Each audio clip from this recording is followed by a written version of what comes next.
Assalamualaikum warahmatullahi wabarakatuh. Oke, kembali lagi di channel saya Alvin Motor. Kali ini di sini di kesempatan hari ini kita kedapatan motor Yamaha Pega R New nih. Ya, ini dengan kasus permasalahan. Ini kadang-kadang saat dimasukin gigi suka mati sendiri gitu. Masukin gigi loncat jelek gitu. Ya, punya. Saat dimasukin gigi dia suka loncat. Dan kadang-kadang normal, tapi kebanyakan normalnya. Ya, kebanyakan normalnya ketimbang tidak normalnya gitu. Cuman kadang-kadang saat dimasukin gigi jeklek, dilepas gigi kadang dia biasa bisa stasioner enak gitu. Tapi kadang-kadang ya saat diinjak gigi jeklek, dilepas dia langsung loncat, langsung mati ya, ngopling seperti kopling manual. Ini kan sistem koplingnya kopling otomatis, dimana sistem menganut kopling otomatis saat diinjak gigi jeklek ya, dilepas gigi dia bisa stasioner gitu. Jadi penyesuaian dengan kampas ganda, kampas sprocket ya. Kalau misalkan kopling manual, dia tidak menggunakan kampas ganda atau kampas sprocket dan mangkoknya, tidak menggunakan itu, melainkan cuman menggunakan kampas kopling ya.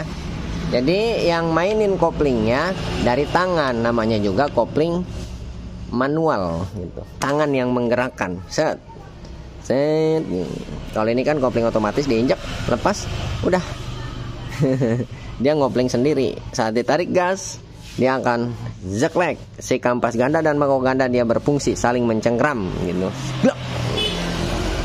Nah, langsung saja ke permasalahan utama ya. Kita ngomongnya jangan jauh-jauh dulu. Ya. Di sini yang sudah saya bilang tadi, saat masuk gigi dia suka loncat, suka mati sendiri, layaknya kopling manual yang menggunakan kopling tangan ya. Nah, sekarang kita bongkar aja. Untuk analisa saya, ini masalahnya tidak jauh dari area kampas ganda, area sprocket ya. Bisa jadi kampas gandanya atau di bagian per sentriknya yang 3 biji dia ada yang lepas atau patah salah satu ya. Bisa jadi juga di bagian one way-nya cek, atau di bagian one way-nya udah remuk, pelornya udah nggak ada, udah pecah, bisa jadi ya, kemungkinan. Cuman kita tertuju fokus ke bagian di bagian cek, di bagian one way, biasanya di bagian itu. Tapi tidak menutup kemungkinan juga di bagian persentriknya bisa jadi lepas atau patah gitu. Tapi kalau misalkan di bagian persentrik patah satu aja, biasanya dia tidak kumat-kumat, melainkan selalu kumat. Masukin gigi langsung loncat, masukin gigi langsung loncat gitu. Sedangkan ini kan kadang normal, kadang tidak, bahkan banyak normalnya ketimbang tidaknya. Berarti masalahnya di bagian cek dong, di bagian one way yang bermasalah gitu. Kalau untuk di bagian kampas ganda, pernya jangankan 2 atau 3 lepas, 1 aja lepas, dimasukin gigi langsung loncat gitu. Jalan sendiri jeng gitu. Ya. Oke, supaya kita tidak mempraduga-duga masalahnya di bagian mana, kita bongkar, kita lihat dari segi fisiknya. Oke. Kita buka aja. Nah, berhubung di bagian sini olinya nggak mau diganti, jadi kita pakai wadah kaleng yang bersih. Ini pakai kunci 8 pak. Nah gini, bisa pakai kunci T, bisa pakai impact, pakai mata sok kayak gini, biar lebih cepat kita gunakan impact.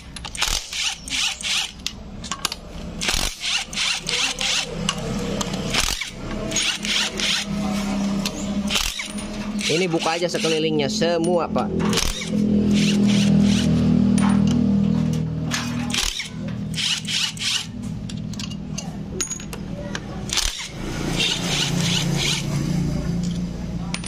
Nah, kalau udah kena kayak gini tuh ya, udah kena bautnya semua sekeliling, ini bisa dipukul pakai tangan di sini pak, gini. Nah. Itu sih yang tangannya kuat. Kalau tangannya lembek jangan dipukul, nanti tangannya sakit ya. Setelah kayak gini injak rem, jangan lupa di bagian kawat remnya ini dilepas, dikendorin minimal kayak gini tuh. Ini supaya bisa turun ke bawah gitu jauh. Nah